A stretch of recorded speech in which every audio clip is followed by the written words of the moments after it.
Hola hermano, hola hermana, ¿cómo estás? Bienvenido a Quiero Ser Santo. Bienvenido a este de perfección y santidad que iniciamos hoy, hoy lunes, como siempre, a las 20 horas en punto estamos dando inicio a este Quiero Ser Santo, en donde hoy iniciamos el programa número 50, capítulo número 50. 50 capítulos que ya hemos abordado acerca de la santidad. Este don, esta gracia que, que recibimos de Dios y que tenemos que hacer nuestros, trabajar para poder progresar en las virtudes, para poder elegir a Dios con todo nuestro corazón. Y la gracia de Dios, más el trabajo, el esfuerzo, la dedicación, la vida sacramental, bueno, nos dará la posibilidad de algún día, en este peregrinar de la vida, llegar a la gloria del cielo. Llegar a la gloria del cielo. Vamos a hablar hoy de un modo excelentísimo, excelentísimo. Hablamos de distintos tipos de oraciones, nos metimos en el tema de la meditación cristiana, la verdadera meditación cristiana, después abordamos el programa pasado el tema de las tentaciones. Hoy yo te quiero hablar de la Eucaristía. ¿Por qué hablar de la Eucaristía? ¿Por qué es tan importante hablar de la Eucaristía? Porque justamente la Eucaristía es el medio más excelente que existe para poder progresar en la perfección. Eso es así y no hay ninguna duda.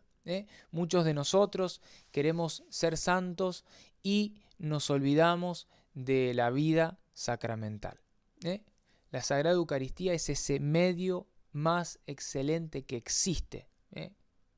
Por eso, de todas las armas espirituales, la Eucaristía siempre es y va a ser la más eficaz, aquella que nos va a permitir vencer a todos los enemigos de nuestra virtud y de nuestra santificación.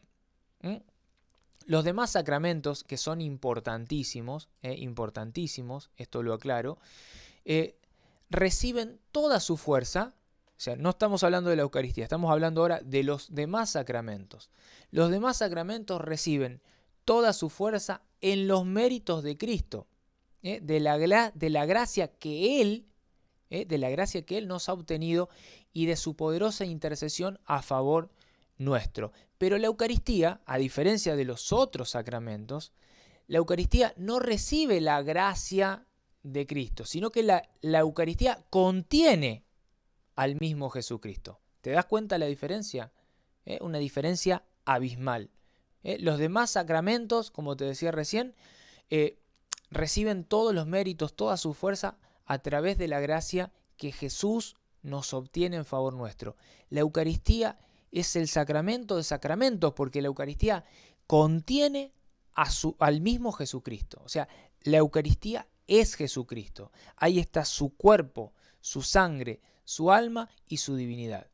Esto que para algunos de nosotros es tan habitual, tan obvio, me tomo un rato, un tiempo en explicarlo porque conozco muchísimos hermanos y hermanas que nadie les ha explicado esto.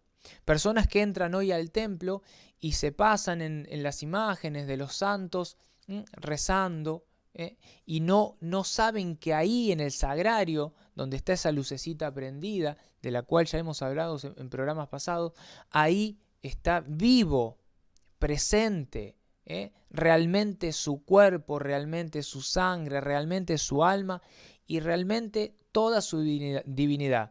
Todo hombre y todo Dios presente y vivo ahí en el sacramento del altar. Por eso, con los demás sacramentos nosotros combatimos a los enemigos del alma, que son, o sea, los combatimos con los sacramentos, pero con los medios que nos da, que nos proporciona Jesucristo. Con este sacramento, con el sacramento de la Eucaristía, nosotros ya estamos combatiendo no solo apoyados en Jesucristo, sino también acompañados por el mismo Redentor en persona. O sea, Él está en nosotros, con nosotros, unidos a nosotros en persona. Y esto que digo, que habrá personas que dirán, pero Franco, lo que está diciendo es una herejía. No, no. Evangelio según San Juan, capítulo 6, verso 56. Yo no me lo olvido nunca, está grabado en mi cabeza y en mi corazón, porque es así.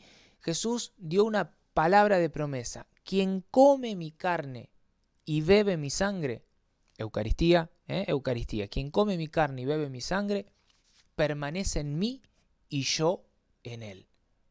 Esa permanencia que Jesús asegura, que Jesús garantiza. Aquella persona que está en gracia, aquella persona que va a recibir la Eucaristía, la comunión, la hostia consagrada, llámala como quieras, aquella persona que recibe esa comunión, recibe la gracia de permanecer en Cristo y que Cristo permanezca en él. O sea, es algo, un misterio gigante, muy difícil de comprender. Hoy no vamos a llegar a abordar toda la Eucaristía, yo creo que lo vamos a dividir en 2 programas, pero antes de meternos de lleno hay que saber lo que nos corresponde hacer a nosotros como cristianos, como fieles, como discípulos de Cristo, antes de comulgar. Esto es importantísimo porque muchas veces en estas corridas diarias de la vida, ocupaciones, preocupaciones, vivimos tan así agitados, ¿no? Que llegamos hasta así a la iglesia, corriendo, y tenemos un ratito y ya estamos preocupados porque mi señora se va a enojar, o mi hijo lo tengo que pasar a buscar, o el trabajo. Tantas cosas que nos pasan todo el tiempo y que nos corren muchas veces del eje y perdemos el horizonte mismo y caemos en el error. Por eso, ¿qué tenemos que hacer nosotros como verdaderos fieles cristianos antes de comulgar? Y esto es importantísimo. Vamos a abordar algunas cositas, siempre quiero hacerlo concreto, chiquitito, para que no sea demasiado largo, pero vamos a tratar de abordar algo.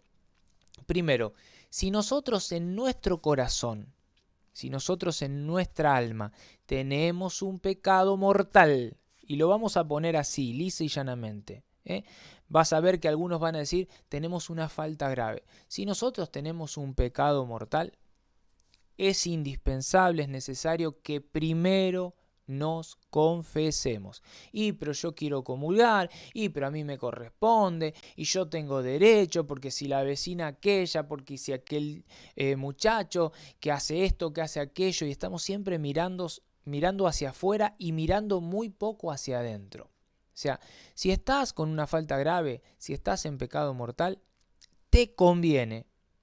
Te conviene. Esto la iglesia lo dice en favor tuyo. No lo dice para imposibilitarte. No, lo dice en favor tuyo. Después tu libertad. Querés ir y comulgar y complicarte la existencia, es un problema tuyo. Pero la iglesia lo enseña porque te conviene.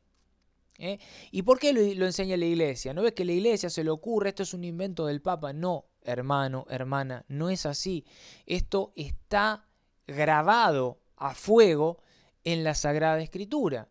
Recordarás la primera carta a los Corintios, capítulo 11, en donde el mismísimo San Pablo, 30, 40 años después de que Jesucristo celebró la primera Eucaristía de la historia, después de que Jesucristo instituyó ese sacramento, después de que Jesucristo instituyó el sacerdocio, unos 30, 40 años después, San Pablo escribe esto. Escuchá y que se te grabe en la cabeza. Aquella persona que coma indignamente de este pan, que lo va a decir del cuerpo y de la sangre, aquella persona que coma indignamente será reo o será culpable contra el cuerpo del Señor. O sea, estoy comiendo algo que a mis ojos es pan. Sí, a tus ojos es pan. Pero vos no vas a tener que dar cuenta de pan, porque comí un pan indignamente. No, vas a tener que dar cuenta, y lo dice San Pablo, Primera carta a los Corintios, capítulo 11, verso 27. Lo buscás y lo lees. Vas a tener que dar cuenta no de pan, sino del cuerpo del Señor. Eso es, después de la consagración, el cuerpo del Señor.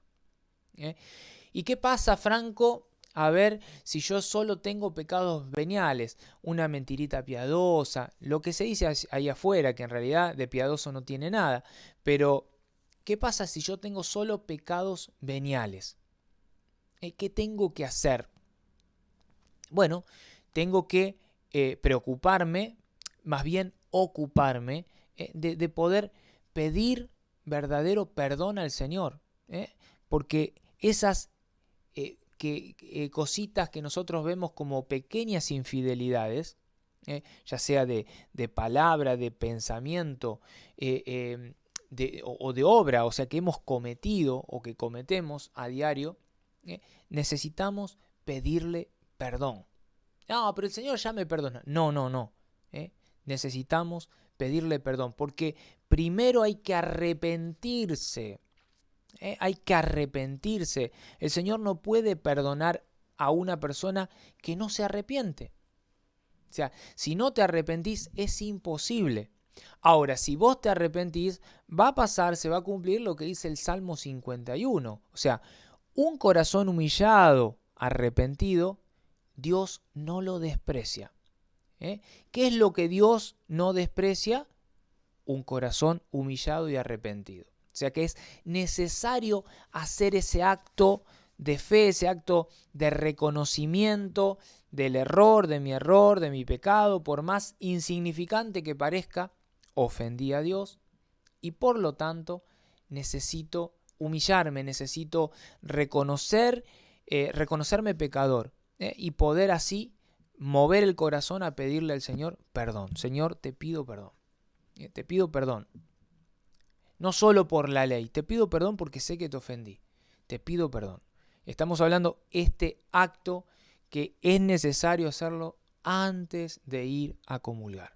Ni hablar, lo dijimos en el inicio de esta enseñanza, ni hablar con aquellos que tienen pecados mortales. El pecado mortal es semejante a, o directamente lo podríamos así, es matar a Dios en el alma. El pecado mortal es eso, es matar a Dios en el alma. En el momento que cometí un pecado mortal, yo quité a Dios de mi vida, automáticamente lo quité, lo saqué. Dios no forma parte de mi vida.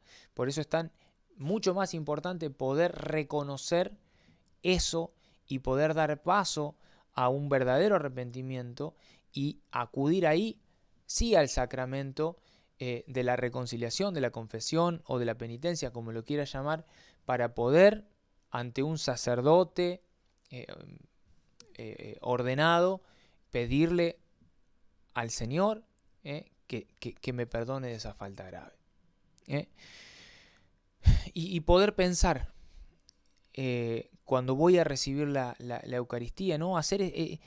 Caer en la cuenta de lo que yo voy a recibir, de hacia dónde estoy caminando. ¿A quién tengo enfrente? ¿A quién tengo enfrente? Tener en cuenta que muchas veces estamos tan preocupados por las personas del mundo, por agradarlas, que si viene fulano de tal, yo ya me visto, me cambio, me revisto, me pongo mi mejor ropa y estoy tratando ahí de hacer movimientos como para que me mire, como para que me salude. Quiero que esa persona que es supuestamente importante forme parte de mi vida, me reconozca, muchos que quieren ser amigos de este o de aquel para que la gente lo mire, ¿no?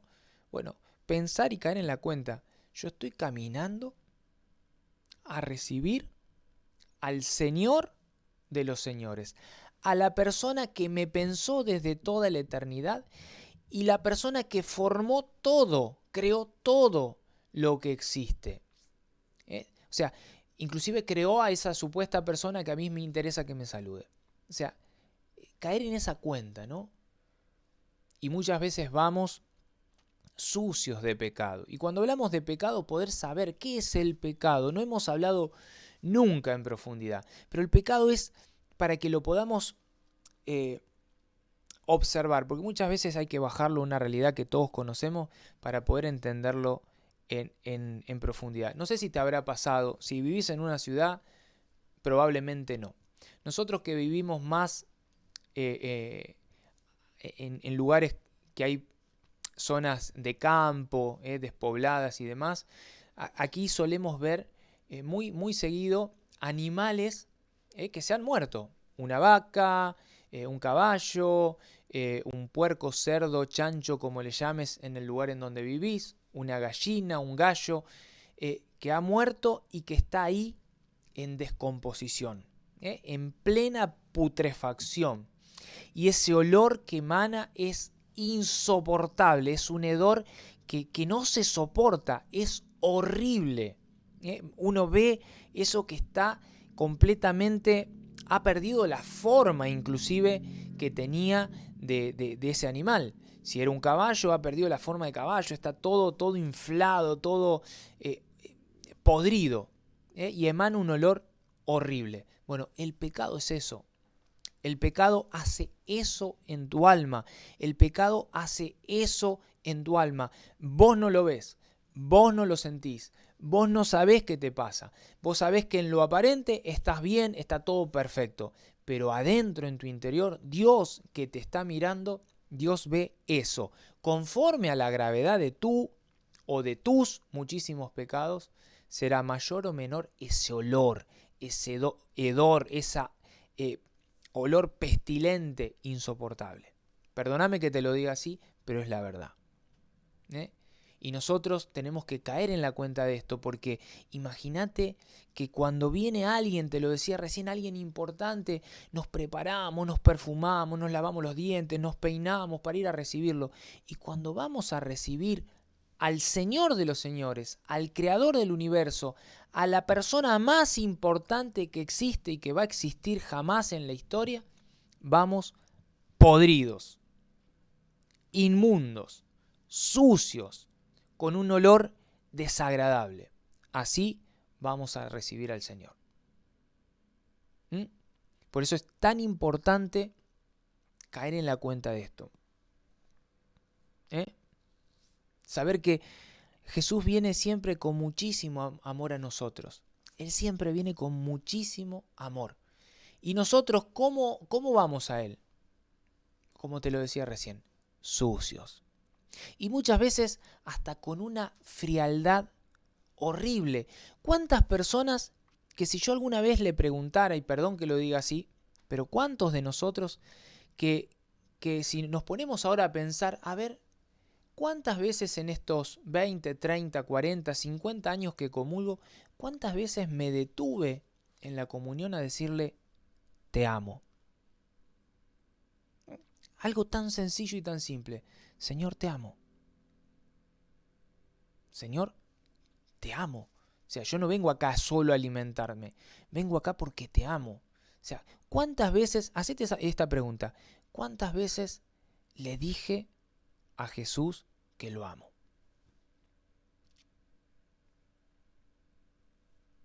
Lastimosamente me encuentro que cuando hago esta pregunta, la mayoría de las personas dice, la verdad es que cuando lo recibo, muchas veces lo que hago es pedirle. Pedirle. Pero sí, en verdad, nunca le he dicho que lo amo. Espero que no sea tu caso.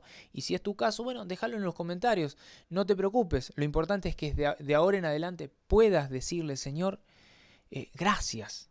Gracias por este alimento que me estás dando. Gracias por el don de la vida. Gracias por el don de la fe. Gracias por hacerme nacer en la iglesia católica. Gracias por el bautismo. ¿Cuántas cosas que tenemos que agradecer? Pero aparte de agradecer, aparte de pedir, decirle, Señor, yo estoy acá porque te elijo. Estoy acá porque te amo. Porque para mí sos la persona más importante.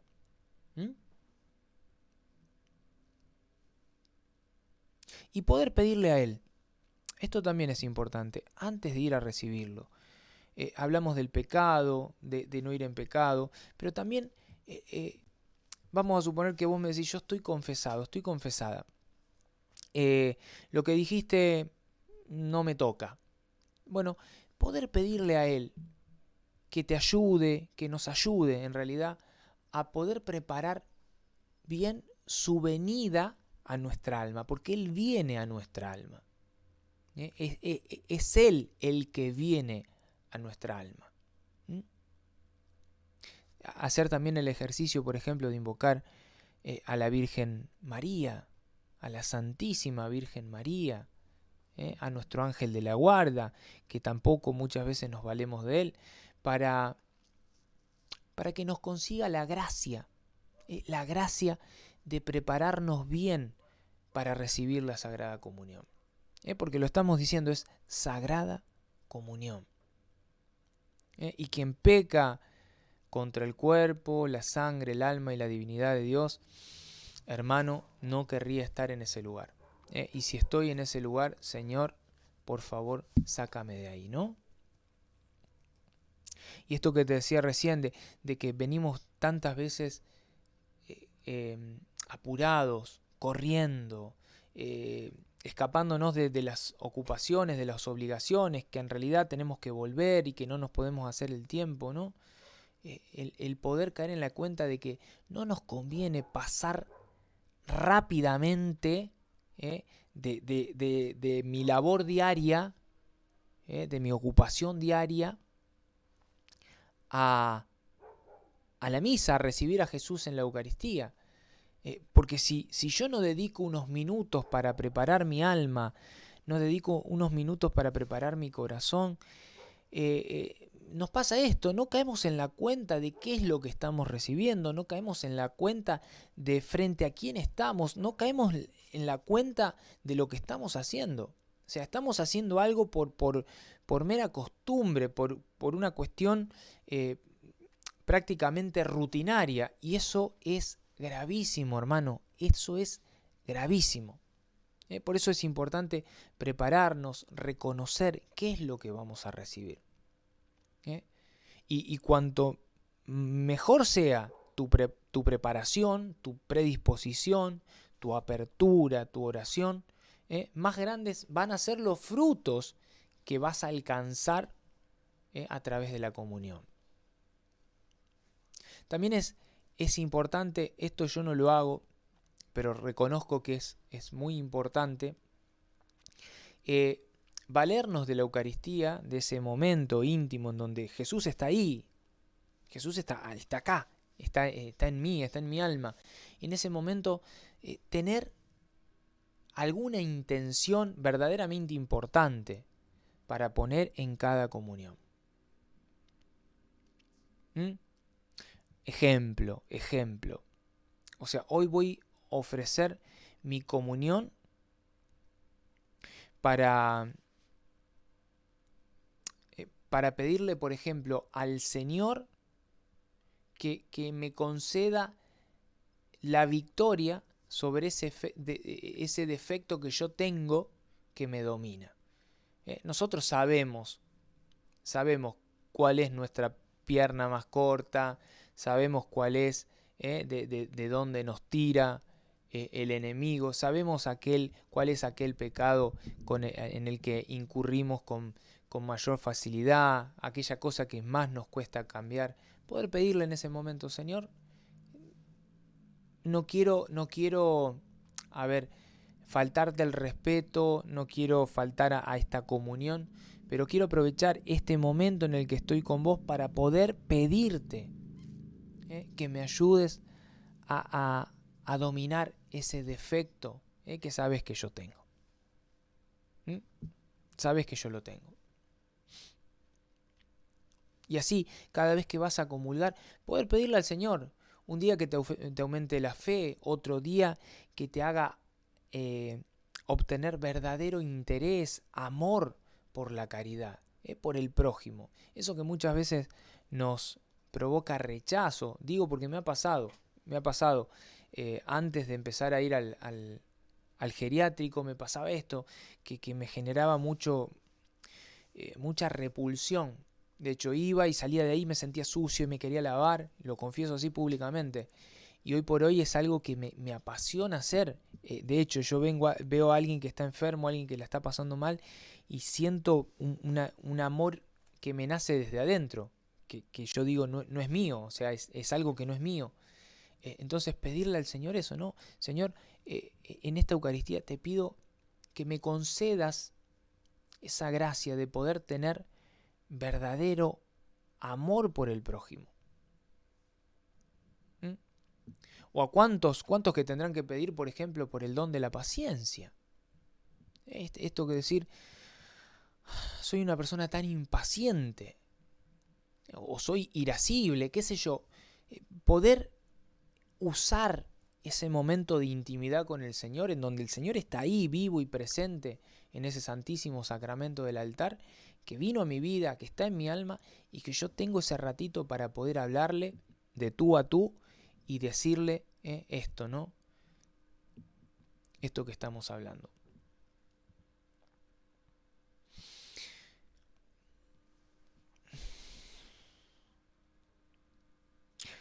Y esto me parece importante, ¿no? De poder hablarle al Señor, porque Él mismo, si ustedes van al Evangelio según San Juan, y voy a insistir en ese Evangelio que me apasiona, me encanta, el capítulo 14, capítulo 15, capítulo 16, pero concretamente el capítulo 14, Él dice, no, hasta ahora no han pedido nada en mi nombre. O sea, en el nombre de Jesús, en tu nombre, Señor.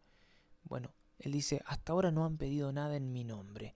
O sea, el poder pedir en ese momento de intimidad, Señor, te pido por esta gracia, te pido por este don. No te pido, me quiero cambiar el auto, quiero... A lo mejor lo pedirás en otra oportunidad, pero en ese momento de intimidad poder crecer en la perfección, poder crecer en la virtud. O poder pedirle, Señor, yo quiero ser santo, yo quiero, pero sé que con el querer no basta porque sin tu gracia, sin el don que vos me das para alcanzar la santidad, no lo podré alcanzar por cuenta propia. Entonces, en ese momento de intimidad, poder hacer ese ejercicio.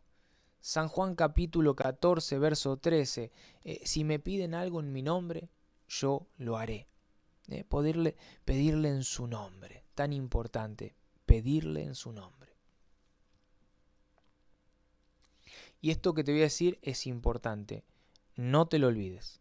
O sea, recordalo siempre. O sea, siempre que vayas a una misa y que te dispongas para ir a recibir el Santísimo Sacramento del altar, la Eucaristía, la comunión, la hostia consagrada, el nombre que quieras para que no haya confusión, saber que antes de recibirlo a Él, antes de que Él venga a mi alma, a mi corazón, nos conviene, y esto nos conviene, poder recordar lo grande que es el rechazo, la aversión que Jesús le tiene al pecado. Lo hablábamos recién. El pecado es esa realidad que, nos guste o no, es la realidad más sencilla que podemos experimentar.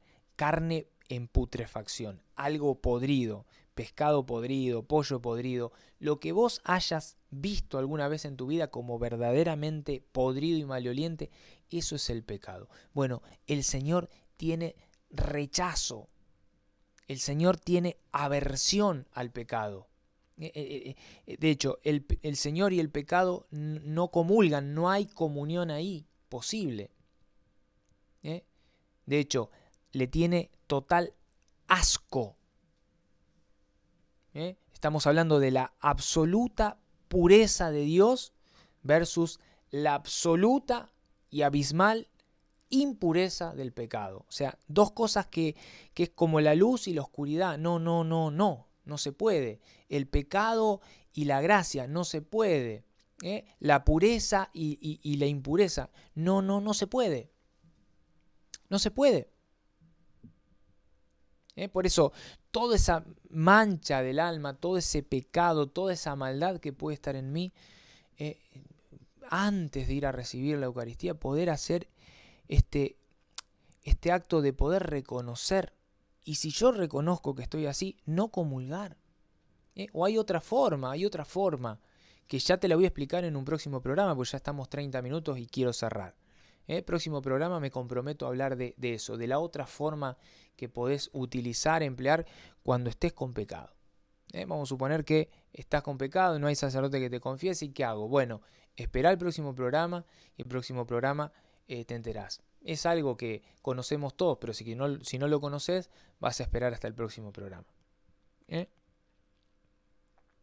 Por eso es indispensable, importantísimo, declararle la guerra al pecado. O sea, cada vez que hablamos de guerra se siente, no, está mal. No, al pecado hay que declararle la guerra. Está mal odiar, Franco. Al pecado hay que odiarlo con todo el corazón. Hay que declararle la guerra. Debemos declararle la guerra al pecado. ¿Le pedimos perdón a Dios? Sí, pero tenemos que declararle que odiamos nuestros pecados y que nosotros queremos declararle la guerra a todo lo que sea pecado. Inclusive a nuestras inclinaciones perversas, a nuestros malos hábitos, le declaramos la guerra. Eso es lo que todo cristiano coherente debiera hacer. Las malas costumbres, los malos hábitos, les declaro la guerra. Aquella situación que me induce al pecado, le declaro la guerra. Aquella mala compañía que me lleva a pecar, le declaro la guerra. No a la persona, no a la persona, pero sí a las situaciones. Sé que no me tengo que juntar con esa persona. Voy a rezar por esa persona, le voy a tratar de ganar el cielo a esa persona, pero sé que le tengo que declarar la guerra a esa situación o a esas situaciones que me inducen a pecar. Yo le declaro la guerra. Le declaro la guerra. ¿Y por qué le declaro la guerra? Porque no hay nada que Dios odie tanto como el pecado. Pero Franco, si Dios es bondad, si Dios es amor, ¿cómo vas a decir esa herejía de que Dios odia? ¿Sí? Dios no odia al pecador, Dios no odia a la persona, pero sí Dios odia, siente asco, rechazo por el pecado, lo odia. Te lo dije recién, la pureza no tiene nada que ver con la impureza. La luz no tiene nada que ver con la oscuridad. Entonces, la gracia no tiene nada que ver con el pecado. Dios odia al pecado.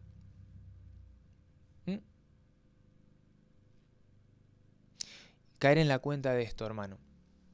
Caer en la cuenta de esto, de que es algo de lo que no nos vamos a librar nunca. Del pecado no nos vamos a librar nunca. Somos pecadores. Hasta el último milisegundo de nuestra existencia vamos a estar heridos por esta realidad. El pecado, somos pecadores. Sí, pero una cosa es aquella persona que vive plácidamente en esa tibieza en donde, y bueno, yo soy así, y bueno, yo esto no lo puedo cambiar, y bueno, no. Nosotros debemos hacernos guerra. No hacia afuera, no a las personas, no, hacia nosotros mismos. Esas actitudes, esas inclinaciones, esos malos hábitos, esas situaciones esas personas que nos llevan a pecar.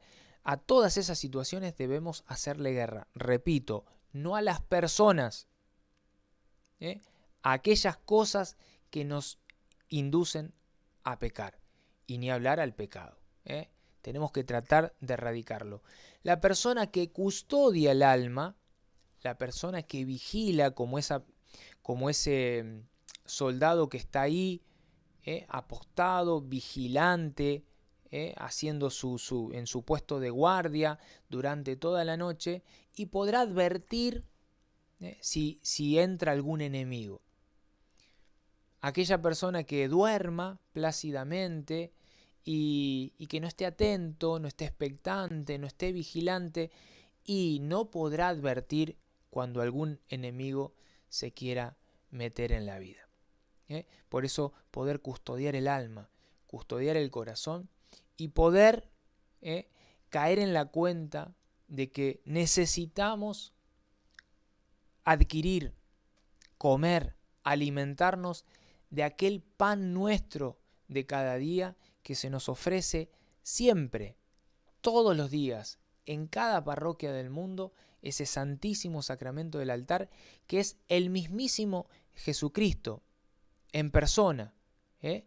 Y cuando digo en persona es su cuerpo, su sangre, su alma, su divinidad. Él está ahí, todo, vivo, presente, resucitado en ese pedacito de pan y en ese poquito de vino. Caer en esa cuenta y que podamos crecer un poquito en nuestra vida espiritual después de esta pequeña, humilde y sencilla enseñanza. Hermano, te dejo acá. Vamos a abordar, como te decía recién, al menos un programa más sobre la Eucaristía. Vamos a ver el próximo programa. No puedo comulgar. ¿Cómo puedo hacer para no perderme el sacramento? Bueno, hay un método que usa la Iglesia que todos conocemos, pero lo vamos a explicar. Y después en otro programa hablaremos de los frutos, que se obtienen a través de la Eucaristía y bueno, y veremos con qué seguimos. Esto da para mucho, para seguir charlando y dialogando. Te agradezco que te hayas quedado hasta aquí.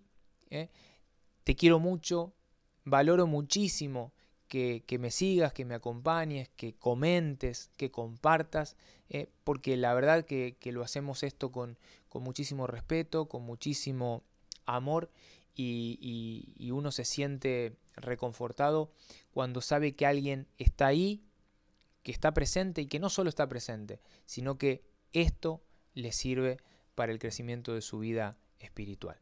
Hermano, te quiero. Nos vemos en un próximo programa de este canal, tu canal, Palabra Santa. Chau.